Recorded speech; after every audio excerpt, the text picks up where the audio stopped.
Vamos lá, vamos começar a falar, né, da elaboração de projetos de pesquisa, tendo como foco as agências de fomento. Né? Eu acho que é uma maneira da gente objetivar a apresentação, embora, de uma maneira geral, o que nós vamos colocar aqui se apliquem a outras ações de pesquisa. Hoje nós temos outros atores participando, né? Existem grandes fundações nacionais e internacionais, que também, fundações de direito privado, digamos, que também fomentam a pesquisa. Né? Você pode pegar, por exemplo, uma fundação conhecida no mundo inteiro, que é a fundação do Bill Gates, né? O Bill e Melinda Gates, uma fundação que fomenta muitas pesquisas, inclusive aqui no Brasil também. Né? Mas, de toda forma, né, nós vamos falar das principais agências, depois de uma breve introdução. As principais agências de fomento públicas brasileiras, né? E em particular também no âmbito aqui do Ceará, do estado do Ceará, porque elas são, de fato, se você pega o volume total, né, de recursos alocados à ciência brasileira, ainda é, de longe, né, a maior participação é o setor público brasileiro, o governo, o Estado brasileiro, nas suas várias esferas federativas, que fomenta, de fato, né, a pesquisa, principalmente a pesquisa básica, né, aquela pesquisa mais orientada à curiosidade, orientada a mecanismos básicos de funcionamento, né, seja na área de ciências, na área de saúde, biológicas, e também nas áreas humanas, ciências humanas e sociais. Tá? Na sequência, a gente fala um pouquinho sobre elementos fundamentais desses projetos de pesquisa, né, com esse foco nas agências de fomento, ou seja, o que é que deve constar, principalmente, ou via de regra, tem que constar nesses projetos. Por fim, falamos de como esses projetos são avaliados, ou seja, você entender também o que é que um avaliador irá observar no seu projeto de pesquisa, né? Já antecipando que a pesquisa científica é um ambiente, às vezes a gente tem um pouquinho de, talvez, de um estereótipo, que é um ambiente muito, de um certo diletantismo, né? Mas, na verdade, é um ambiente extremamente competitivo, uma competição saudável, né? De ideias, de hipóteses, de metodologias, mas é extremamente competitivo. E um dos momentos em que essa competição se mostra extremamente clara é quando as agências recebem propostas de projetos de pesquisa e vão comparar as propostas, porque, via de regra, apenas uma fração das propostas apresentadas é de fato financiada, seja por mérito, seja por restrições de recursos, que sempre há. Tá? Então, a gente falará um pouquinho sobre avaliação. E, no fim, algumas dicas com base, né, na minha própria experiência de pesquisador. E, ao final, evidentemente, eu procurarei estar algum tempo disponível também para as eventuais perguntas, se eu puder responder. Ok, então as agências públicas de fomento, e aí nas três esferas, né, federais, estaduais e municipais, são responsáveis por grande parte do financiamento da pesquisa básica no Brasil. E hoje elas também atuam mesmo em outros estágios da pesquisa, do desenvolvimento, da inovação, né? Então, a pesquisa básica, certamente, ela é essencial, mas também, de uma maneira cada vez mais presente, em estágios mais avançados da pesquisa, a pesquisa aplicada, o desenvolvimento tecnológico, né? Que já vai na linha de você desenvolver, digamos assim, produtos, né? Na linha dos inventos, das patentes também. Né? Eventualmente, em alguns casos, até mesmo hoje, essas agências elas atuam num formato que lembra a ideia do investidor de risco, né? Ou seja, em muitos casos, aportando recursos a pequenas empresas que têm ideias promissoras, mas que precisam de capital para iniciar o desenvolvimento daquele produto, daquele invento, né? Então, realmente o leque de apoio das agências de fomento públicas no Brasil, ela se expandiu bastante, não mais somente a pesquisa básica. Tá? O fomento é, via de regra, baseado em chamadas públicas, são também chamados editais, né? Ou seja, são documentos que são publicados e abertos, né, de uma maneira geral, para a comunidade científica. Claro que há critérios de habilitação, né, de quem pode participar de cada chamada, né, normalmente a liderança, né, de uma proposta dessa tem que ser puxada por um pesquisador com alguma experiência, com título de doutor, né? São questões aí que precisam ser verificadas na própria chamada, mas, via de regra, um pesquisador experiente, digamos, é o proponente, né, quem, de fato, lidera a proposta. Tá? Essas propostas, então, vão ser avaliadas por comitês técnicos de especialistas também, aí ainda mais, né, pessoas com ainda maior experiência naquele tema, daquela chamada, experiência propriamente de liderança de projetos de pesquisa. Então, a chamada pública vai guiar, então, todo o processo, né, de participação, de avaliação e de concessão do auxílio financeiro para aquela pesquisa. Tá? Então, é fundamental conhecer esses elementos, né, que estão presentes na elaboração de um projeto de pesquisa. Tá? Um projeto de pesquisa sólido, portanto, ele é uma condição, né, necessária para que o fomento seja concedido. Não é suficiente, né?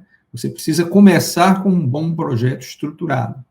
Não é suficiente porque, entre outros aspectos, entre outros motivos, existe o fator competitivo que eu falei há pouco. Então, às vezes, muitos bons projetos podem não alcançar, né, o sucesso na obtenção do financiamento, mas aquilo não é necessariamente um demérito, é porque é muito competitivo.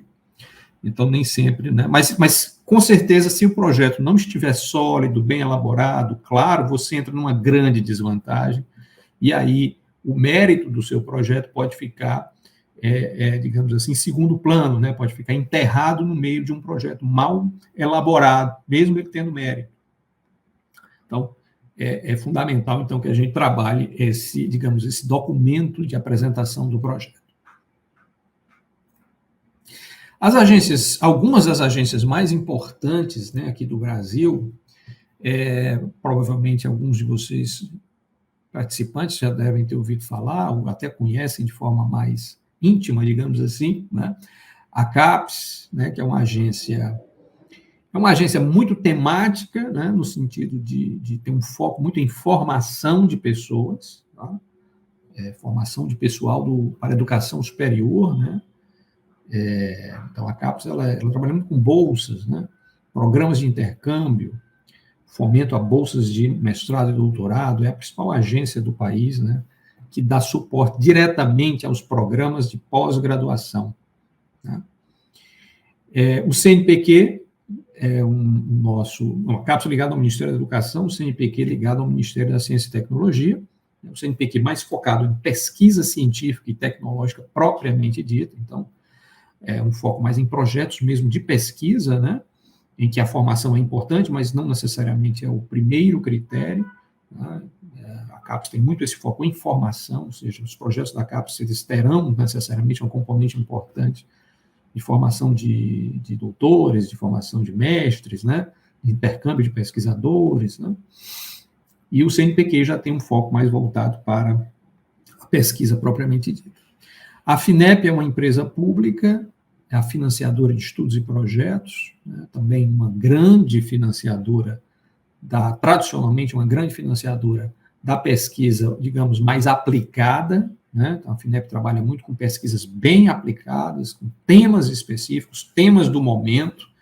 A FINEP teve, por exemplo, chamadas para a Covid, né? Soluções para a Covid, né? Quer dizer, bem temático, bem direcionado àquilo que é relevante naquele momento. Então, a FINEP tem muitas chamadas bem temáticas, né, de tecnologias específicas, muitas vezes com estímulo à participação de empresas em parceria com as universidades, né, então tem esse foco bastante voltado aí para uma pesquisa bem aplicada. Né? Então, você vê que essas agências vão cobrindo vários ângulos, né, que permeiam a atividade científica.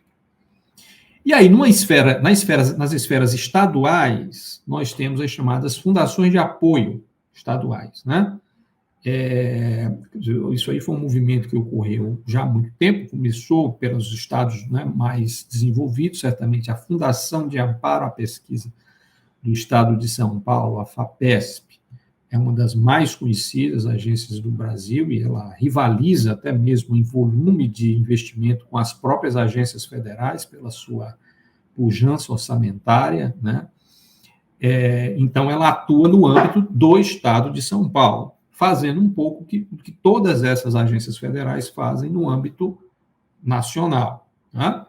E aí, evidentemente, focada no âmbito do Estado de São Paulo.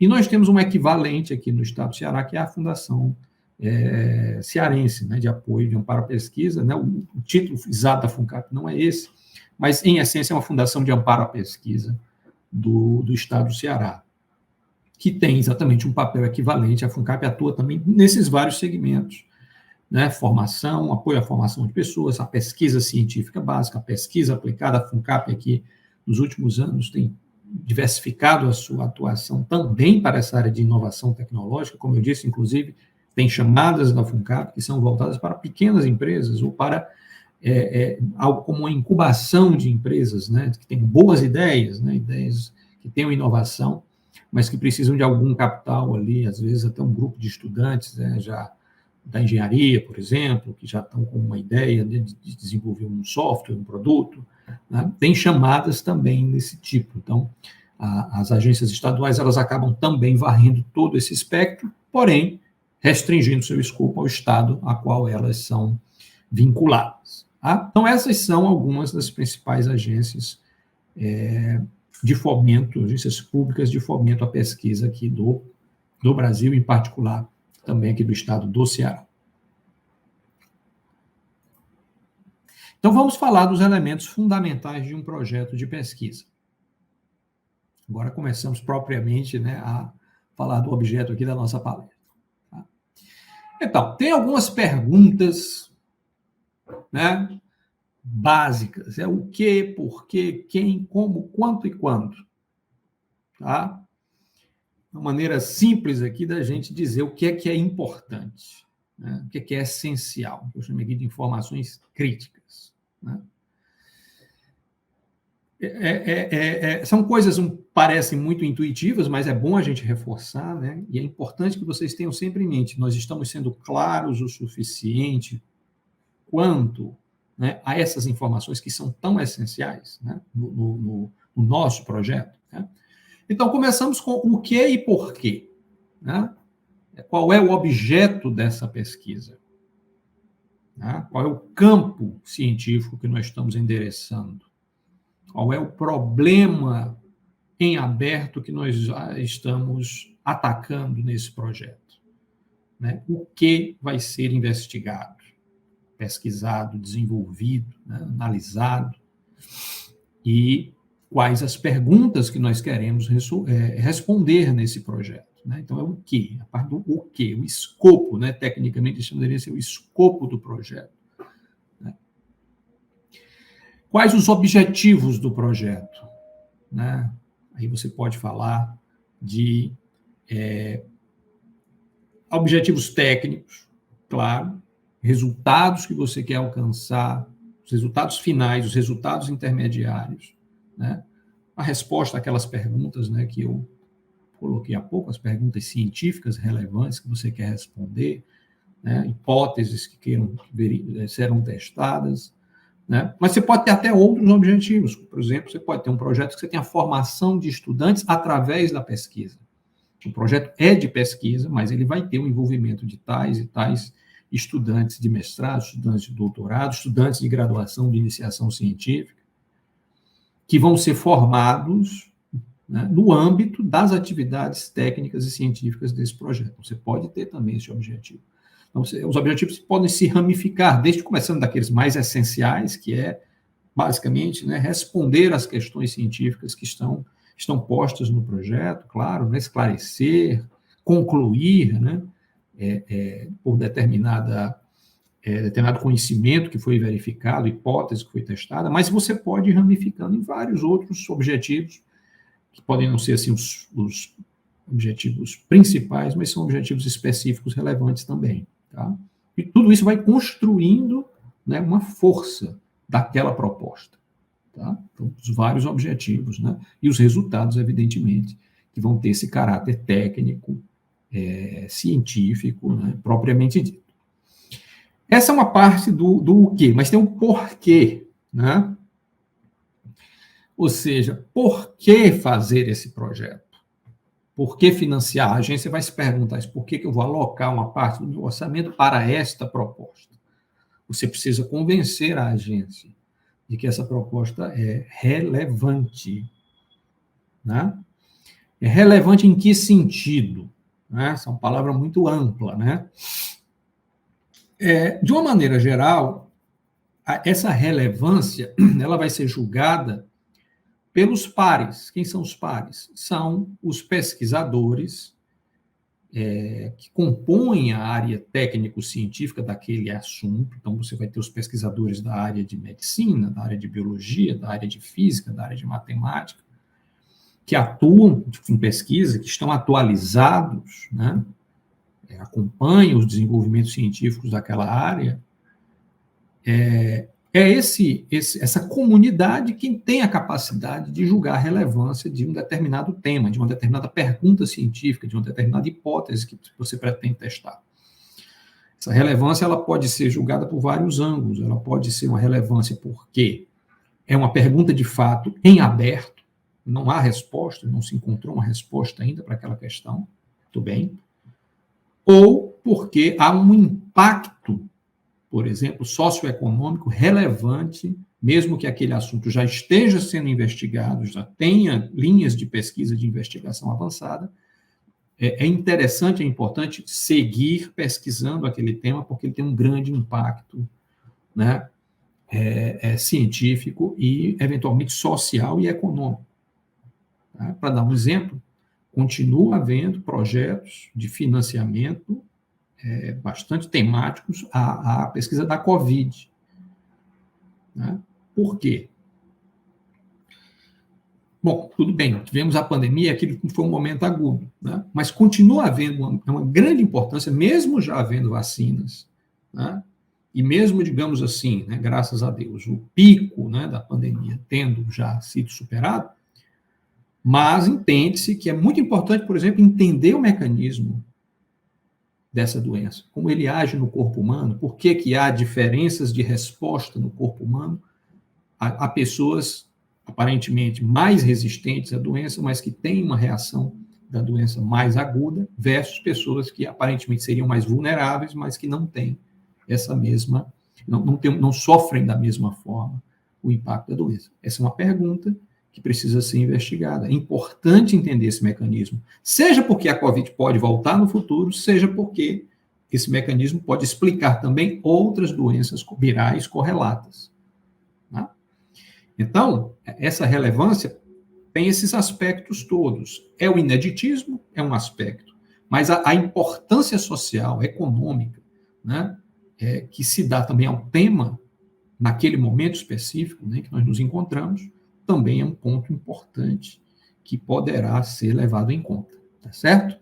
Então, nesse primeiro momento, você vai buscar convencer, primeiro deixar claro qual é o objeto da sua proposta e convencer a agência, né, da relevância, da importância que esse assunto seja investigado. Bom, sim, eu falo também aqui indicadores e metas, né? Colocando aqui também nesse primeiro momento, né, indicadores e metas é uma maneira de você quantificar aquilo que você está prometendo como resultado e como objetivo. Tá? Então, normalmente, nos nossos projetos, você vai ter uma parte de texto em que a gente coloca todas essas informações aí do o que e o porquê, né? E principalmente os resultados e os objetivos, é importante, via de regra, é importante você quantificar. Então, se é a formação de estudantes, uma previsão de quantos estudantes serão formados, em quanto tempo, em que nível, né? Você poderá, provavelmente, ter como resultado não finalístico, mas do ponto de vista da divulgação dos resultados, publicações científicas, qual é a previsão que você tem nesse sentido, patentes, caso elas sejam parte da proposta, quantas patentes você imagina que podem ser geradas. Claro que são previsões, mas evidentemente se espera que sejam previsões, né, feitas de forma embasada, né, nada chutado assim do nada, né, com base na experiência do próprio pesquisador e do tema do projeto, né? Então, você vai colocar lá, né, tentando especificar um pouco mais para não ficar muito vago.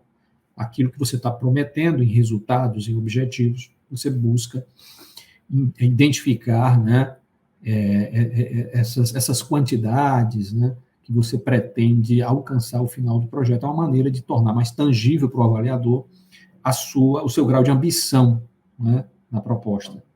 De uma maneira um pouco mais objetiva, né, mais tangível. Tá? Muito bem. A outra componente fundamental da sua proposta é o quem. Quem está propondo, né? Quem é o proponente ou a proponente. Né?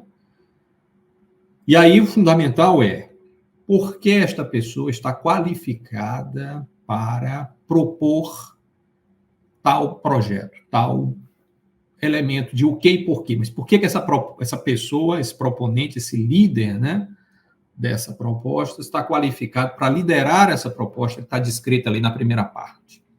Né? Qual é a qualificação? Você vai ter que colocar o currículo desse pesquisador, né?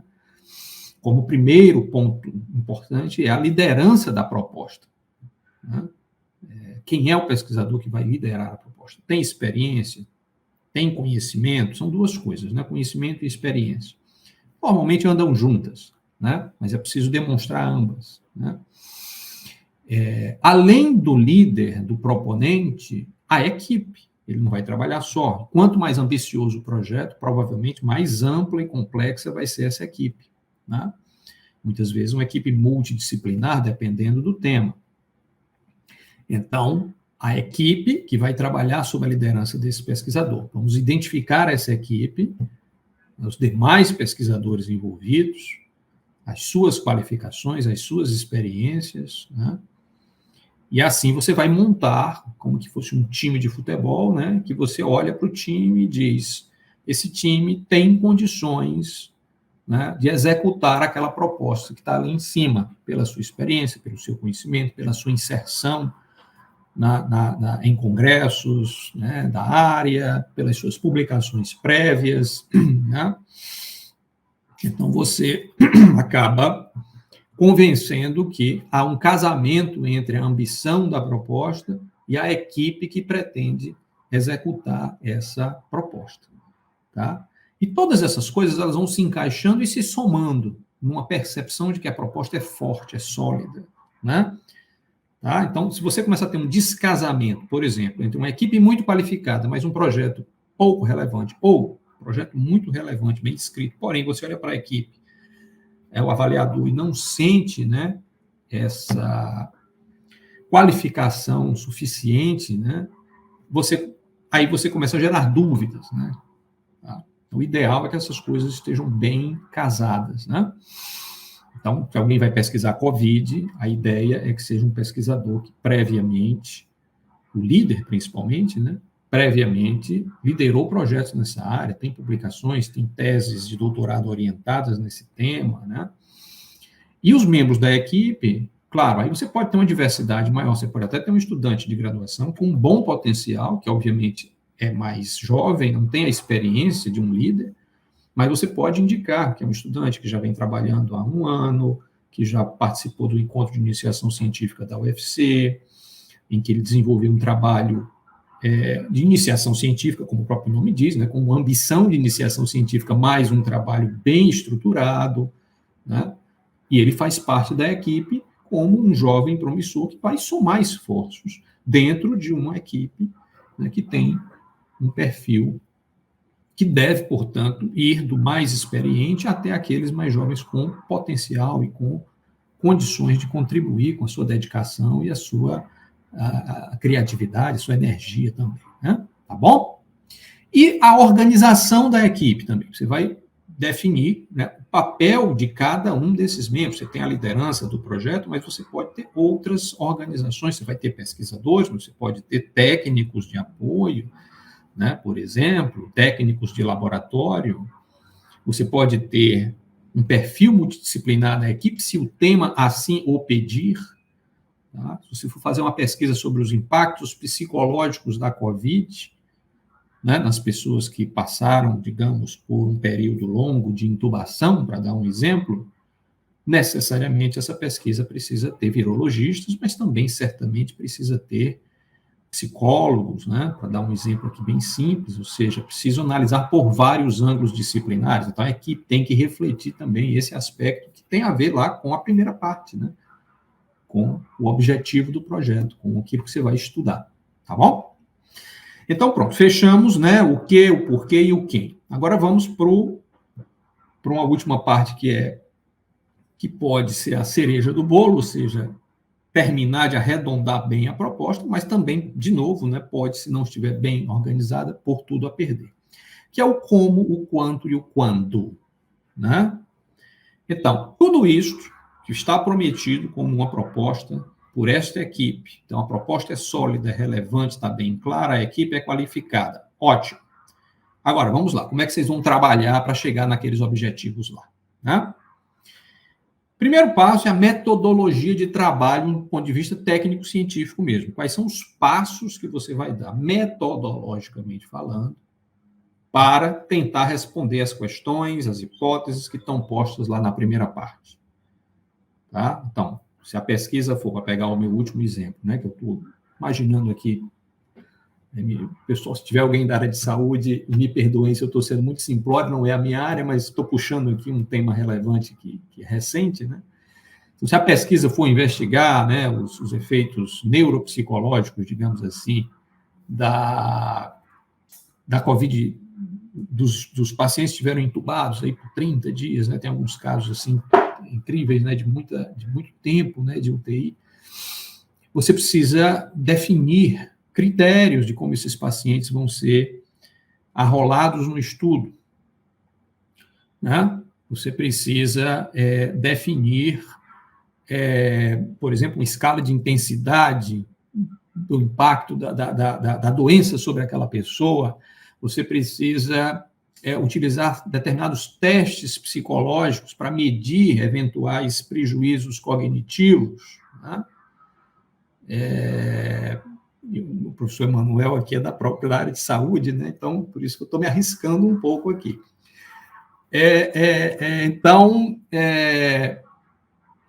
você vai expor como você vai atacar essas questões, e isso tem que ter uma solidez metodológica. Né? Quem vai avaliar também vai pensar, poxa, eles estão seguindo uma série de passos, né, que são sólidos, fazem sentido, e que vão levar, muito provavelmente, se tudo for seguido, né, nessa receita que está posta aqui, vão levar ao esclarecimento lá das hipóteses ou das questões em aberto que estão postas como proposta.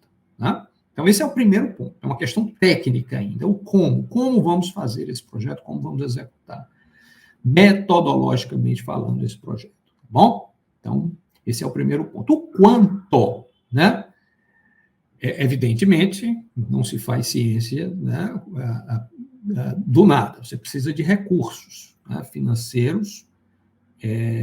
Tem também o que a gente chama de recurso econômico, eu vou detalhar um pouquinho mais à frente, mas basicamente você vai dizer o que é que você precisa da agência. A agência está pedindo coisas à agência, está pedindo uma verba. Essa verba vai estar detalhada, podem ser bolsas de pesquisa, podem ser equipamentos, instrumentos, né, auxílio a...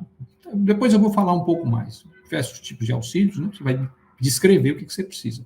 Evidentemente que isso está relacionado com a metodologia, né? Você vai dizer como eu vou fazer, para fazer essa metodologia, para atacar esse problema, eu preciso desses recursos, né?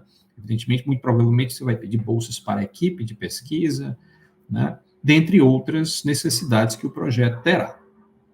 Tá? E o respectivo orçamento, convertendo essas demandas em recursos financeiros. E, finalmente, o prazo de execução. Muitas vezes esse prazo já é pré-definido pela própria agência, ou o prazo máximo, pelo menos, né? E também aí vai caber mais a você dividir esse prazo em etapas que vão também estar relacionadas com a metodologia. Etapas, né, que você vai seguir e dar uma ideia de prazo de cada uma das etapas que vai totalizar o prazo completo do projeto ao qual você espera responder todas aquelas questões. Tá bom?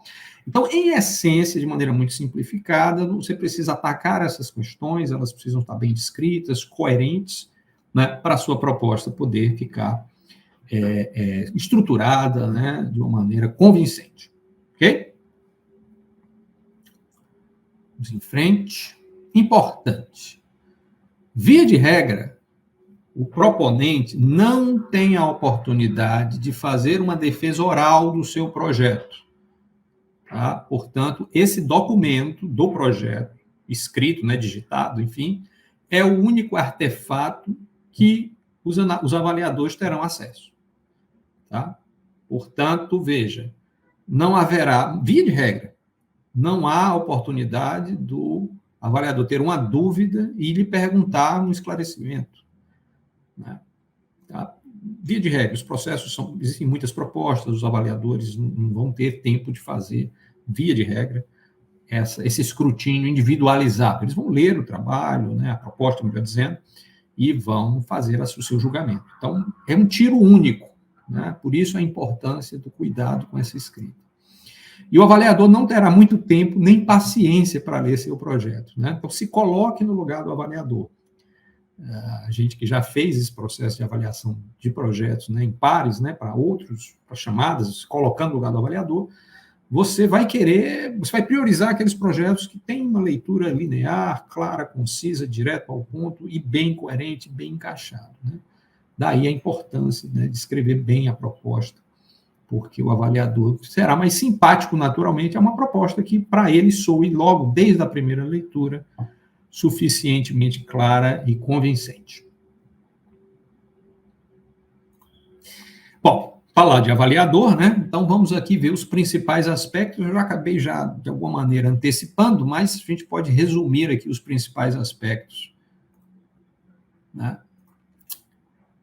que vão ser avaliados. Né? Então, já antecipei de alguma forma, né, mas a gente pode aqui resumir. Primeiro, né, a coerência. Né, algo que eu já bati bastante. Objetivos, metodologia, equipe, recursos. Isso está alinhado?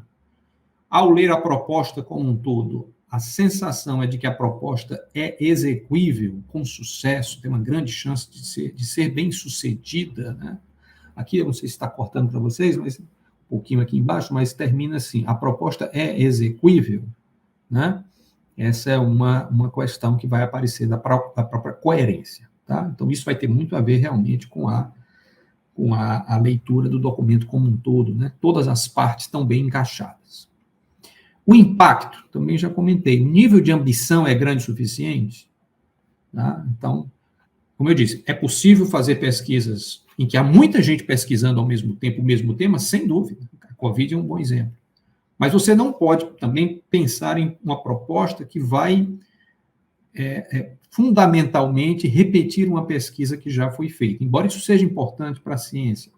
Né? Mas, dependendo da chamada, o objetivo é avançar a fronteira do conhecimento. Né? Então, ou então ser um tema que não seja considerado relevante, está um tema, por algum motivo, né, para aquela chamada, para aquela agência, não é a prioridade estudar. Eu imagino, não sei, uma doença talvez jamais hoje, né, uma doença que já seja mais dominada, já tenha medicamentos, de repente o interesse, né, de desenvolver mais um projeto naquela doença pode não ser tão grande, porque é uma doença ou tem baixa incidência, ou tem, isso sozinho, isso não deve ser um fator, mas pode ser um fator dependendo da prioridade da agência, né? Porque já tem, eventualmente, muitos medicamentos disponíveis, uma doença que já está mais controlada, né? Mais antiga, enfim, isso são possíveis critérios, tá? Evidentemente que cada caso é um caso que precisa ser avaliado individualmente, colocando de maneira muito genérica. Tá? A formação, né? Algumas agências, e eu acho que de uma maneira geral, valorizam muito o envolvimento de estudantes nos projetos, né? Ou seja, você não tem só professores ou só pesquisadores já tarimbados, né, já experientes, isso é fundamental, a gente já disse, é essencial, mas você juntar a essa equipe estudantes em variados níveis de formação é muito bem visto, porque você está repassando conhecimento, treinando no método científico, né? Provavelmente você está ajudando também os programas de pós-graduação que esse estudante está matriculado, ou seja, você tem um efeito cascata positivo na cadeia de formação científica, que pode, inclusive, ter resultados lá na frente, com um pesquisador que hoje é júnior, iniciante, mas que nesse crescimento, um pouco mais, alguns anos no futuro, vai ser um líder de projeto, tá? Exatamente nessa formação. Contrapartidas. Esse é um detalhe, né, que às vezes passa em branco. O que são contrapartidas? É o que a instituição do proponente oferece para a execução do projeto. Tá? Então, normalmente, como eu disse antes, você vai chegar para a agência e vai dizer: preciso de tantas bolsas, preciso deste equipamento, preciso desse instrumento para realizar o projeto. Você vai e faz a sua lista de demandas com os valores e soma lá um valor total que você está solicitando para a agência. Mas muita gente esquece, e às vezes esquece mesmo, porque tem como demonstrar que a instituição proponente está também aportando insumos ao projeto. Tá? Evidentemente que algumas coisas são muito básicas, a gente talvez não precisa dar muito destaque, né? Quer dizer, você está num laboratório da Universidade Federal do Ceará, você tem o laboratório, fisicamente falando, você tem internet, você tem água, você tem energia, é evidente, isso se pressupõe que está lá. Mas, de repente, você já tem um instrumento muito relevante para essa pesquisa, que já está disponível no laboratório, que você não vai precisar pedir à agência. Se você deixa de destacar a existência desse equipamento, né, você está deixando de valorizar o projeto, porque você teria que pedir, e talvez outros concorrentes seus vão pedir esse equipamento, porque ele é muito importante para o projeto. Né? Mas você já tem. Você poderia dar o destaque sem problema. Olha, a nossa instituição vai entrar com os seguintes itens. Aí você vai destacar o que realmente é, digamos assim, diferenciado, né? Não precisa realmente ir para essas coisas muito básicas que eu falei antes, energia, né, água, etc. Esse equipamento, que é um equipamento diferenciado, já existe no nosso laboratório, será utilizado. E você pode, inclusive, se for o caso, se a chamada pública solicitar, você pode até estimar o custo econômico, o valor econômico de aporte que aquele equipamento está dando ao projeto através da instituição proponente. Para uma maneira de você dizer: olha, a nossa instituição está entrando com tantos R$1.000 aqui, porque ela está cedendo esse equipamento por tantas horas, por tantos dias, ou meses, ou semanas. Tá? Então, isso pode ser, digamos, ali um fator de desempate. Está entendendo? E sugiro que vocês possam avaliar sempre a possibilidade de indicar essas contrapartidas. Bom, finalmente, o avaliador, chegando ao fim desse processo, e, puxa, que boa proposta, muito boa proposta. Ainda assim, ele vai ter 20 propostas para escolher 3.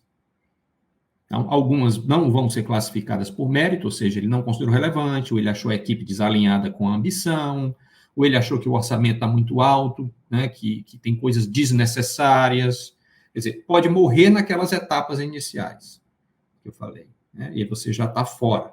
Mas você pode chegar até o fim, com tudo bem alinhado, atende os requisitos todos, né, mas você vai ter que escolher 3 de 20 boas propostas, e aí a coisa vai ficar muito no detalhe, vai ter um ranqueamento, e muitas vezes você vai receber a resposta dizendo que a sua proposta é meritória, mas não ficou ranqueada, classificada, né, suficientemente para alcançar o fomento. Tá? É uma boa resposta, porque, de toda maneira, você pode aproveitar essa proposta e submetê-la a uma próxima chamada de um tema correlato. Tá? Não deixa de ser um bom retorno. Né? Você pode melhorar a proposta ainda mais, né? E aí ter mais chance na próxima etapa. Tá bom? Pessoal, o tempo está passando um pouquinho já, tinha me programado para uns 45, mas o assunto é muito bom, eu me animo muito, tá? Eu não vou entrar em detalhes aqui, são itens que podem compor o orçamento, tá? Vocês podem ver isso com calma, os slides vão ficar disponíveis, né? Pessoal, serviços de pessoas físicas e jurídicas, custos administrativos, equipamentos, né? Material de consumo, deslocamentos, viagens, né? Eventualmente, obras físicas, instalações físicas também podem ser financiadas, tá bom? Isso tudo são categorias que você pode depois ver. Cada chamada vai ter a sua a lista daquilo que eles topam, que eles concordam, que a agência concorda em financiar. Muito cuidado para você não pedir alguma coisa que não é financiável. Então, você vai ver lá a lista de itens financiáveis, as categorias de despesas. Né? Tem proposta que só financia a bolsa, morreu, não tem mais nada. Tem proposta que financia quase tudo, menos obras e instalações físicas. O resto, essa parte física, a universidade tem que oferecer, não há abertura para você solicitar nada nesse sentido. Então, você tem que estar muito atento para não, né, pedir alguma coisa que não seja financiável, tá bom? As minhas considerações finais são algumas dicas rápidas, né? Uma óbvia, leia atentamente o edital, é evidente, é fundamental, nos mínimos detalhes, tá? Normalmente, há um formulário eletrônico, ou seja, essas propostas hoje dificilmente, em papel, muito raramente, elas em papel físico são submetidas, algumas, às vezes, ainda são enviadas como um arquivo PDF, né, dentro de um template, né, de um modelo, mas muitas agências hoje já tem um formulário eletrônico, ou seja, o projeto vai ser entrado dentro de um sistema de informação, um sistema web, né, que vai ter os campos, né, você pode anexar arquivos, figuras e tal, mas você já tem tudo detalhado lá numa estrutura eletrônica, tá? Não deixar para o último dia, porque muitas vezes esses sistemas eletrônicos podem ficar congestionados. Isso aqui da prestação de contas eu já adiantei, ou seja, muito cuidado, peça apenas aquilo que a agência financia e mais, só gaste com aquilo que a agência autorizou, né? Senão você vai ter problemas de prestação de contas lá na frente se você fugiu daquilo que era autorizado a ser gasto, tá? Algumas agências estão permitindo pitch em vídeo, ou seja, aquilo que eu falei é a regra geral. Você normalmente não tem a oportunidade de fazer uma defesa oral do seu projeto, mas algumas agências, em alguns editais muito importantes, estão começando a dar uma abertura para você mandar um vídeo de 5 minutinhos, né? Por exemplo, defendendo a sua proposta, né? Enriquecendo um pouco esse processo. Né? Ainda não é uma entrevista, né? Mas é um enriquecimento. Fique atento que, se existe essa possibilidade, você tem, né, condições de fazer uma apresentação muito mais rica. Né? Avalie suas promessas com cuidado, o papel aceita tudo, mas depois, se você for contemplado, você vai ter que executar e prestar contas, né? Se possível, inclua na equipe um gerente de projetos, ou seja, uma pessoa da área técnica, mas que tem experiência com a gestão dos projetos, incluindo a sua parte administrativa. Se for possível, é alguém que vai ajudar muito nesse meio de campo, no contato com a agência, na prestação de contas, nos relatórios técnicos e no acompanhamento do dia a dia da equipe. Tá bom? E, finalmente, não esqueça, se você publicar um trabalho que você recebeu o fomento, ou apresentar um trabalho que você recebeu o fomento, por favor, reconheçam a agência, coloquem lá o logotipo e agradeçam a agência de fomento. Elas precisam desse reconhecimento público, né? Porque é fundamental que a sociedade lembre que elas existem e da relevância delas para que elas continuem recebendo financiamento público do Estado. Ok? Meus amigos, muito obrigado. Uma frasezinha do Edwin Hubble, né?